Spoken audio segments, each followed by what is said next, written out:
அத்தை, அத்தை, இந்த பாலையாவது கொஞ்சம் குடிங்களேன். 2 நாளா நீங்க தண்ணி கூட குடிக்கல. எனக்கு எதுவும் வேண்டாம் கஸ்தூரி. இப்படியே நீங்க சாப்பிடாம இருந்தீங்கன்னா உடம்பு என்னத்துக்கு ஆகுறது அத்தை?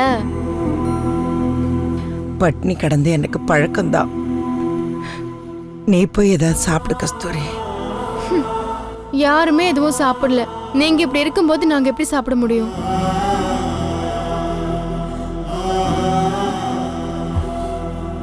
அம்மா குடிங்கம்மா அந்த பாலை. உங்களுக்கு ஏதாவது ஆயிடுச்சுன்னா எங்களால தாங்கிக்க முடியாதுமா. எனக்கு எதுவும் வேண்டான்னு சொல்றேன்ல. தயவு செஞ்சு இதெல்லாம் எடுத்துட்டு போ. அம்மா ப்ளீஸ்மா, கோவப்படாதீங்க. எனக்கு புரியுதுமா. அப்பாவோட இழப்ப எங்களாலே தாங்க முடியலமா. நீங்க மட்டும் எப்படி தாங்கிப்பீங்க?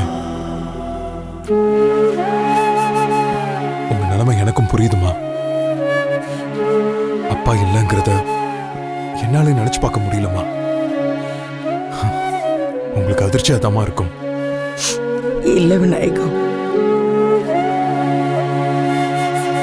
அப்பா இறந்து போனது எனக்கு வருத்தமா தான் இருக்கு. இத்தனை வருஷம் நாங்க 2 பேரும் ஒன்னா வாழ்ந்திருக்கோம். திடீர்னு அவர் இந்த வீட்டுல இல்லைங்கிறது எனக்கு வருத்தமா தான் இருக்கு.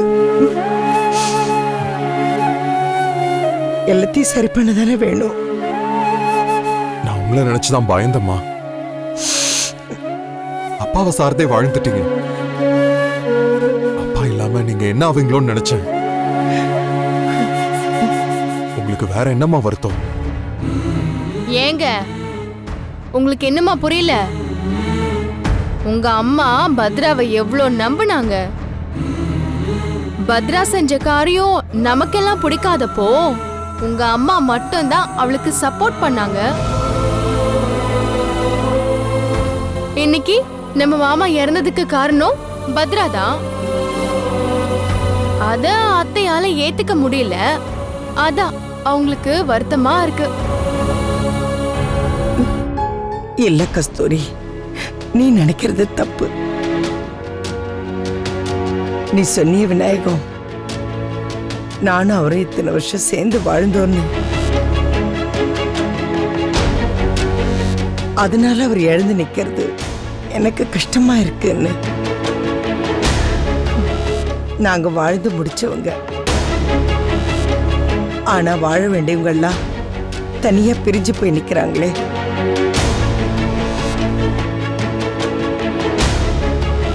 என்னம்மா பேசுறீங்க? என்னையும் பத்ரா பத்தி தானே சொல்றீங்க? அவளும் நானும் சேர்ந்து வாழக்கூடாதுன்னு நீங்க யாருமே நினைக்கல. நாங்க நல்லபடியா வாழணுங்கிற எண்ணம் முதல்ல அவளுக்கு இருந்திருக்கணும். அவளுக்கு அந்த எண்ணம் இல்லாததுனாலதான் நாங்க பிரிஞ்சிருக்கோமா. இதுக்கு நீங்க இங்க எல்லாரையும் குத்த சொல்றீங்க. இதெல்லாம் என்னோட தலைவிதிமா. இல்ல கார்த்தி, தானா நடந்தா அது விதி. உன் விஷயத்துல எதுவுமே தானாவே நடக்கல.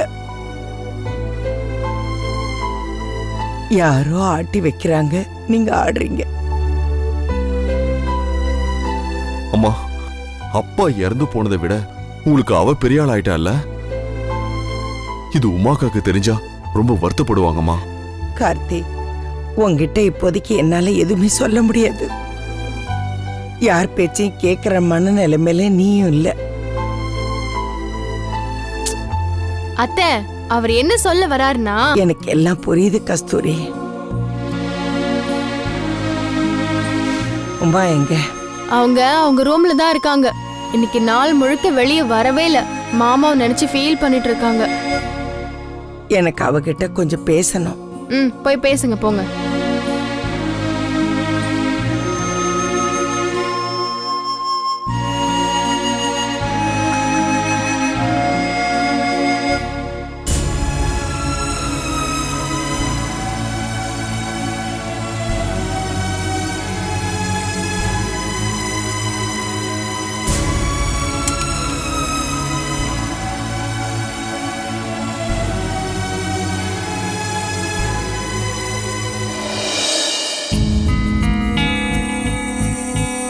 லைட் ஆஃப் பண்ணுங்க, நான் அப்பாவோட பேசணும்.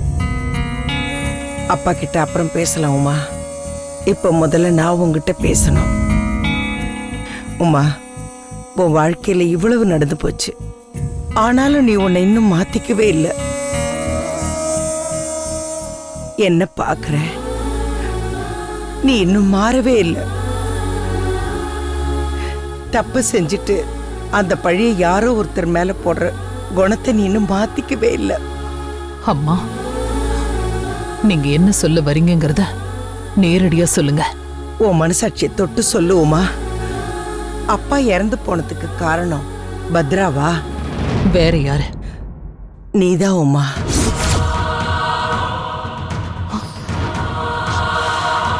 என்ன பேசுறீங்க? நீதான் உமா.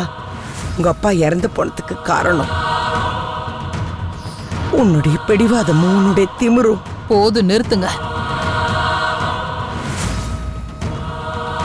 ஏன் உமா, உன்னோட தவற சொல்லும் பொழுது உனக்கே இவ்வளவு கோவம் வருது? அத்தனை பேருக்கு முன்னாடி நீ பத்ராவை அவமானப்படுத்தி துரத்தி அனுப்பும் போது அவளுக்கு எப்படி இருந்திருக்கும்?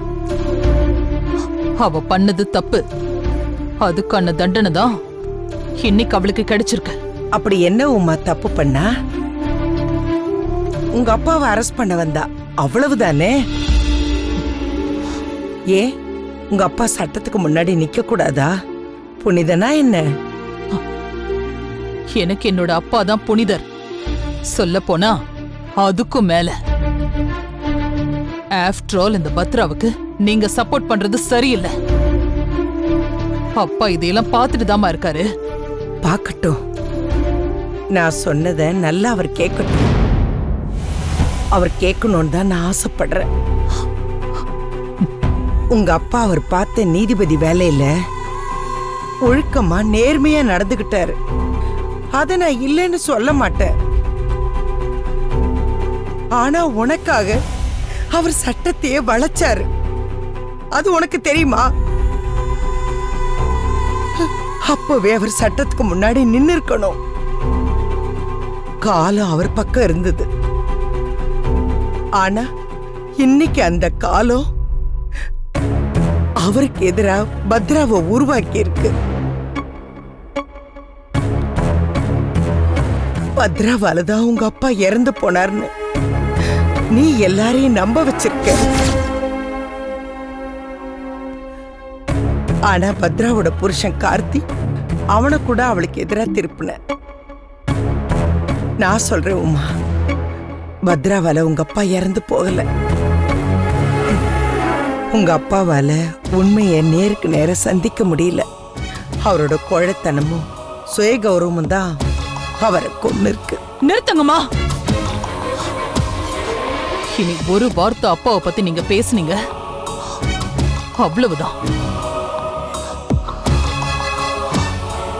இத்தனை வருஷம் அவரோட வாழ்ந்திருக்கீங்க, அவரை பத்தி உங்களாலேயே புரிஞ்சுக்க முடியலையே. அப்பாவை விட நம்ம குடும்பத்தை பழி வாங்குற பத்ரா உங்களுக்கு பெரிய ஆள் ஆயிட்டாளாமா? அவளை பத்தி உனக்கு எந்த அளவுக்கு தெரியுமோ அதே அளவுக்கு எனக்கும் தெரியும். உனக்காக அந்த மனுஷன் எந்த எல்லை வரைக்கும் போவாருங்கிறதுனால அவர் உனக்கு முக்கியமா போயிட்டாருமா. தென்னவ ஜெயிலுக்கு போனதுக்கு ஏன் புருஷன் காரணமா இருந்திருக்காரு. கடைசியில் அவன் செத்ததும் ஏன் புருஷனாலதான்னு தெரிய வரும்போது நான் அப்படியே உடைச்சு போயிட்டேன்.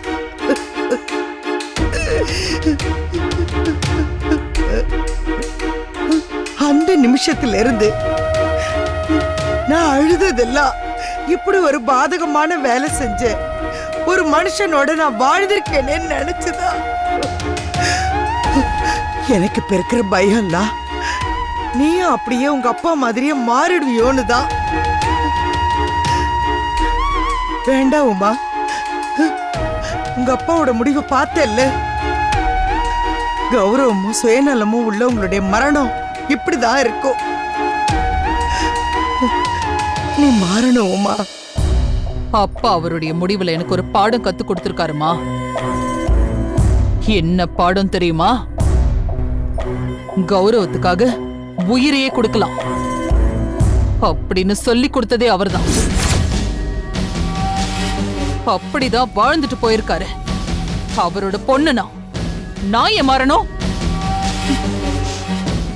அப்பா இறந்து போகும்போது நான் கூட தான் இருந்தேன். அந்த கடைசி நிமிஷம் அவருடைய தவிப்ப நீங்க பார்க்கல, நான் தான் பார்த்தேன். நீங்க பார்த்திருந்தா கூட அவர் மனசுல என்ன இருந்திருக்குன்னு உங்களால புரிஞ்சுக்க முடியாது. அவரு தன்னோட மரணத்தை விரும்பினாருமா? உங்களுக்கு அது தெரியுமா? யாரால? பத்ராவால.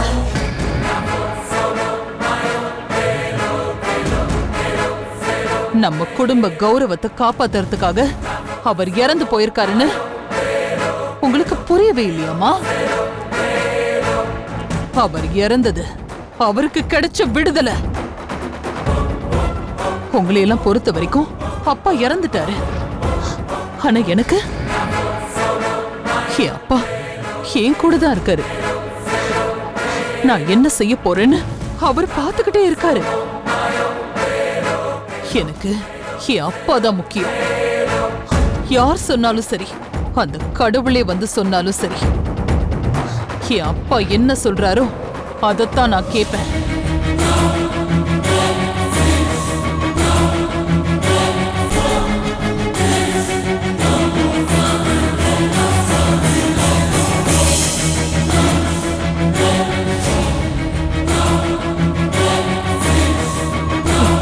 நீ மாறவே மாட்டேல்ல உமா. உன்னுடைய பிடிவாதம் எல்லை கடந்து போயிட்டு இருக்கு. தாத்தாவை பார்க்கணும்னு ஸ்வேதா கேட்டுக்கிட்டே இருந்தா. ஆனா நீ அவளை கூட அவரை பார்க்க வர வேண்டான்னு சொல்லியிருக்க. ஏன் உமா இப்படி? அவளுக்கு தாத்தா பார்க்கணும்னு தோணாதா? ஸ்வேதா இப்ப இங்க வரதோ அவளோட தாத்தாவை பார்க்கறது முக்கியம் இல்ல, அவ படிப்பு தான் முக்கியம். அதத்தான் அப்பாவும் சொல்லிக்கிட்டே இருப்பாரு. அவ நல்லா படிக்கணும், என்ன மாதிரி ஆகணுங்கிறது தான் அப்பாவோட எண்ணம். அத நான் நிறைவேற்றுறது தான் அப்பாவுக்கு பெருமை. அதுதான் அப்பாவுக்கு நான் செய்யற கடமை. என் பொண்ணு ஸ்வேதா திரும்ப இங்க வரும்போது அவ முன்னாடி நான் பழைய உமா மகேஸ்வரியா இருக்கணும். என்னோட அம்மா உமா மகேஸ்வரின்னு பெருமையா சொல்லணும்.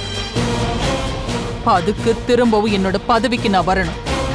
அது வரைக்கும் ஸ்வேதா அங்கேயே தான் இருப்பா. உன் பிடிவாதத்தால நீ சொந்தங்களை இழந்துராத உமா. உன் அப்பாவோட இதெல்லாம் போகட்டும். உன் மனசையும் குணத்தையும் கொஞ்சம் மாத்திக்க பாரு. மாறாது, மாறவும் கூடாது. அப்பா என் கூட இருக்கிற வரைக்கும் நான் மாற மாட்டேன். அப்பாவும் என்னை விட்டுட்டு போக மாட்டாரு.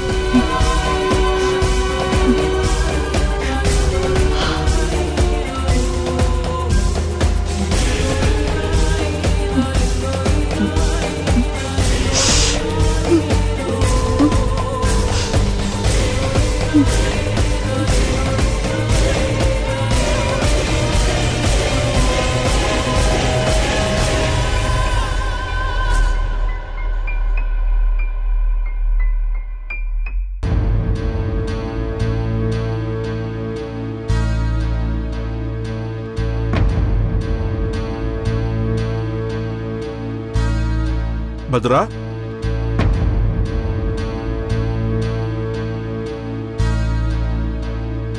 சுஜாதா, சுஜாதா. என்னங்க? பத்ராக்கு என்னாச்சு? ஏன் இப்படி உட்கார்ந்து இருக்கா? கூப்பிட்டா கூட காதுல விழல. பத்ரா, ஏய் பத்ரா,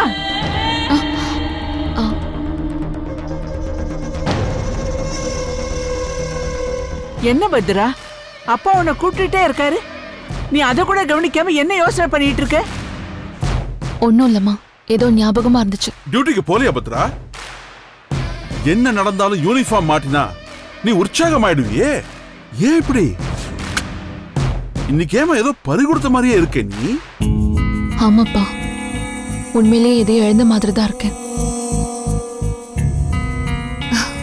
என்னன்னு சொல்ல தெரியலப்பா, மனசுலாம் ரொம்ப பாரமா இருக்குப்பா. பத்ரா, அடுத்தடுத்து நடக்கூடாது எல்லாமே நடந்துருச்சு. அதுல இருந்து மீண்டு வரத்துக்கு ரொம்ப நாளாகும். நீ கொஞ்ச நாளைக்கு லீவ் போட்டுட்டு வீட்டுல இருமா. ஆஹா இல்லம்மா, கீதா தென்னவன் 2 பேர் கேஸையும் ஒரு முடிவுக்கு கொண்டு வரணும். தெரிஞ்சோ தெரியாமலோ நான் விசாரிக்கிற மாதிரி ஆயிடுச்சு. அது வரைக்கும் எனக்கு ஓய்வுங்கிறதே கிடையாதுமா.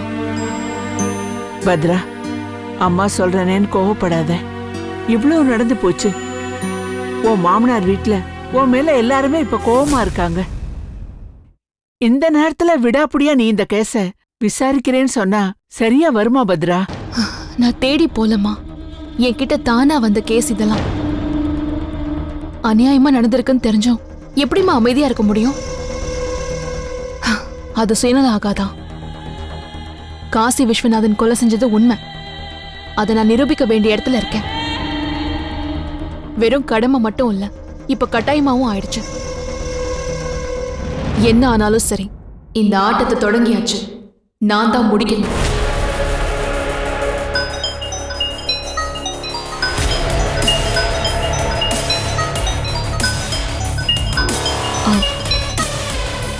ஹலோ, ஓகே ஷியோர், நான் இப்பவே வரேன். அப்பா, கமிஷனர் ஆஃபீஸ்ல இருந்து ஃபோன் வந்திருக்கு. உடனே என்ன வர சொல்றாங்க.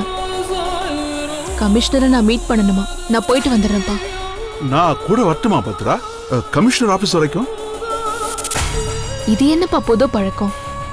நானே போய்க்கிறேன். காசி விஸ்வநாதன் சம்பந்தமான கேஸ் பத்தி அடுத்து என்ன பண்ண போறேன்னு தெரிஞ்சுக்கதான் கமிஷனர் என்னை கூப்பிட்டுருக்காருன்னு நினைக்கிறேன். இப்போதைக்கு என்னோட ஒரே ஆறுதல் டிபார்ட்மெண்ட்ல என் மேல வச்சிருக்கிற நம்பிக்கை மட்டும்தான். கமிஷனரை பார்த்துட்டு அப்படியே நான் ஸ்டேஷனுக்கு போயிட்டு வரேன்ப்பா. அம்மா, நான் கிளம்புறேன். பார்த்து போயிட்டு வாமா. சரிம்மா, நான் போயிட்டு வரேன்.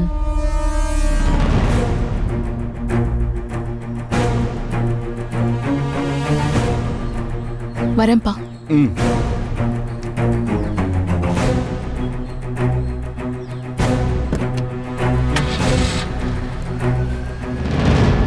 போலாம். இந்த உலகத்துல யாருக்கும் வராத சோதனை எல்லாம் என் பொண்ணுக்கு தான் வருது. புருஷ வீட்டுல இருக்கிறவங்க தப்பு செஞ்சிருக்காங்க. ஆனா நீதி நியாயம் பாக்குற என் பொண்ணு தண்டனை அனுபவிச்சிட்டு இருக்கா. அவ செய்யறத தடுக்கிறதா இல்ல அவளுக்கு துணையா நிக்கிறதான்னு எனக்கு எதுவுமே புரியலங்க.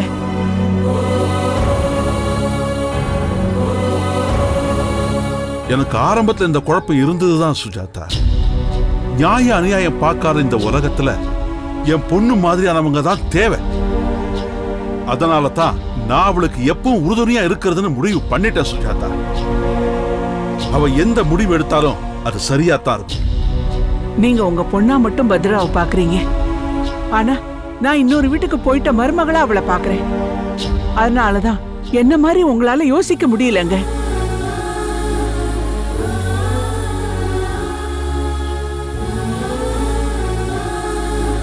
சார், நான் இன்ஸ்பெக்டரை அனுப்பி வைக்கிறேன் சார். ஆமா, ஓகே சார். டெஃபினட்டா உங்களோட இன்ஃபர்மேஷன் கிடைச்சதுக்கு அப்புறம் நான் உங்களை காண்டாக்ட் பண்றேன் சார். Thank you sir. தேங்க்யூ. வாங்க Bhadra. Good morning sir. Bhadra, Kashi Viswanathan இறந்து போனதுனால பொலிட்டிக்கல் சைட்ல இருந்து எனக்கு ரொம்ப ப்ரெஷர் கொடுக்குறாங்க. மினிஸ்டர் லெவல்ல இந்த கேஸை எல்லாரும் கவனிக்க வச்சிருக்கு. அதனால முக்கியமான டெசிஷன் எடுக்க வேண்டிய இடத்துல நான் இருக்கேன். Okay sir. காசி விஸ்வநாதன், கீதா, இந்த 2 கேஸையும் நீங்க வேற ஒரு ஆபீசர் கிட்ட ஒப்படைக்கணும். ஏன் சார்? நான் என்ன தப்பு பண்ண? என்னோட வர்க்க நான் கரெக்டா தானே செஞ்சிருக்கேன். அதுல பர்சனலா எனக்கு எந்த சந்தேகமும் கிடையாது. ஏற்கனவே நீங்க உமா மகேஸ்வரி அரெஸ்ட் பண்ணதையே பெரிய அளவுல பேசினாங்க. இப்போ உங்க குடும்பத்திலேயே இன்னொருத்தரை, அதுவும் உங்க ஹஸ்பண்டோட அப்பாவை அரெஸ்ட் பண்ண போனீங்கிறது எல்லாருக்கும் சந்தேகத்தை ஏற்படுத்தி இருக்கு. பார் கவுன்சில்ல இரங்கல் வெளியிட்டு இருக்காங்க. அதுல போலீஸ் துறை தான் காசி விஸ்வநாதன் சாவுக்கு காரணம்னு குறிப்பிட்டிருக்காங்க. மீடியா இந்த விஷயத்தை கையில் எடுத்து பெருசா எழுதுறதுக்குள்ள நான் ஏதாவது செஞ்சாகும். சோ உங்க மேல எல்லாருக்கும் சந்தேகம் வந்திருக்கு. சார், இதுல சந்தேகம் வர்றதுக்கு என்ன மோட்டிவ் இருக்க முடியும்? தவறு நடந்திருக்கிறப்போ நான் எந்த ஆக்ஷனும் எடுக்காம உமா மகேஸ்வரியும் காசி விஸ்வநாதனையும் தப்பிக்க விட்டிருந்தேனா அதுதானே சந்தேகத்தை ஏற்படுத்தியிருக்கோம். ஆனா நான் சரியா தானே என் டியூட்டியை செஞ்சேன். இது உங்க பாயிண்ட் ஆஃப் வியூ பத்ரா. மத்தவங்க என்ன பேசிக்கிறாங்கன்னு உங்களுக்கு தெரியுமா? நீங்க உமா மகேஸ்வரி, காசி விஸ்வநாதன் இவங்க மேல தனிப்பட்ட முறையில, ஐ மீன் உங்க ஃபேமிலி பிரச்சனை இல்ல, கோபப்பட்டு உங்க பவரை தவறா பயன்படுத்திருக்கீங்கன்னு பேசிக்கிறாங்க. அப்படி எதுவுமே இல்லைன்னு உங்களுக்கு தெரியாதா சார்? எனக்கு நல்லா தெரியுமா. ஆனா நாம இதை ஒவ்வொருத்தருக்கிட்டையும் விளக்கிக்கிட்டு இருக்க முடியாதே. தென்னவனை கொலை பண்ணது காசி விஸ்வநாதன் தான் எனக்கு கிடைச்ச ஆதாரத்தை உங்ககிட்ட காமிச்சிட்டேன்ல சார். அப்புறம் எப்படி என் மேல இப்படி ஒரு குற்றம் சொல்ல முடியும்? நான் தான் சொல்றேனே பத்ரா, எனக்கு உங்க மேல எந்த சந்தேகமும் கிடையாது. இந்த கேஸ் விஷயமா மேலிடத்துல இருந்து எனக்கு டெய்லி பிரஷர் கொடுக்கறாங்க. அதனால இந்த கேஸ வேற ஒருத்தர்கிட்ட ஒப்படைக்கிறது தான் ரொம்ப நல்லது.